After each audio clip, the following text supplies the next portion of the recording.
ಯೆಶಾಯ 40ನೇ ಅಧ್ಯಾಯ 30ನೇ ವಚನ. ಆದರೆ ಕರ್ತನು ನಿರೀಕ್ಷಿಸುವವರು ಹೊಸ ಬಲವನ್ನು ಹೊಂದುವರು. ಅವರು ಹದ್ದುಗಳಂತೆ ರೆಕ್ಕೆಗಳಿಂದ ಬೆಟ್ಟವನ್ನು ಏರುವರು.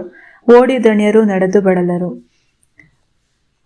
ಯೆಶಾಯ 40ನೇ ಅಧ್ಯಾಯ 31ನೇ ವಚನದಲ್ಲಿ ನೋಡುವಾಗ ಇದೊಂದು ಒಂದು ಪ್ರಸಿದ್ಧವಾದ ಒಂದು ಬೈಬಲಲ್ಲಿ ವಚನವಾಗಿದ್ದು, ದೇವರಲ್ಲಿ ನಂಬಿಕೆ ಇಡುವವರಿಗೆ ಮತ್ತು ಯಾವಾಗಲೂ ದೇವರ ಮತ್ತು ಶಕ್ತಿಯನ್ನ ಭರವಸೆನ ನೀಡುವಂಥದ್ದಾಗಿದೆ.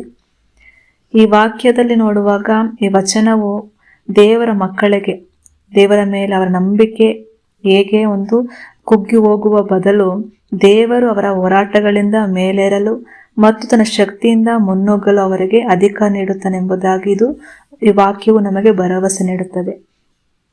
ಈ ವಚನವು ನಮಗೆ ಹೇಗೆ ನಮ್ಮನ್ನ ಒಂದು ಧೈರ್ಯಪಡಿಸುತ್ತೆ ಎಂಬುದಾಗಿ ಹೇಳುವಾಗ, ದುಃಖ ಅಥವಾ ಒಂದು ದೀರ್ಘಕಾಲ ಪರೀಕ್ಷೆಗಳನ್ನ ನಾವು ಎದುರಿಸುವಾಗ ಅಂತ ವ್ಯಕ್ತಿಗಳನ್ನ ಪ್ರೋತ್ಸಾಹಿಸಲು ಈ ವಾಕ್ಯ ನಮಗೆ ಬಲ ಕೊಡುವಂಥದ್ದಾಗಿದೆ. ಇದು ದೇವರ ಬೆಂಬಲದ 3 ಹಂತಗಳನ್ನ ನಮಗೆ ತಿಳಿಸ್ಕೊಡ್ತದೆ. ಮೊದಲನೇದಾಗಿ ಮೇಲೇರುವುದು, ಅಸಾಧಾರಣದ ಕ್ಷಣಗಳಿಗೆ ಒಂದು ಶಕ್ತಿ ನೀಡುತ್ತದೆ. ಎರಡನೆಯದು ಓಡುವುದು, ಒಂದು ಹೆಚ್ಚಿನ ಶಕ್ತಿ ನಮಗೆ ಕೊಡುವಂಥದ್ದಾಗಿದೆ.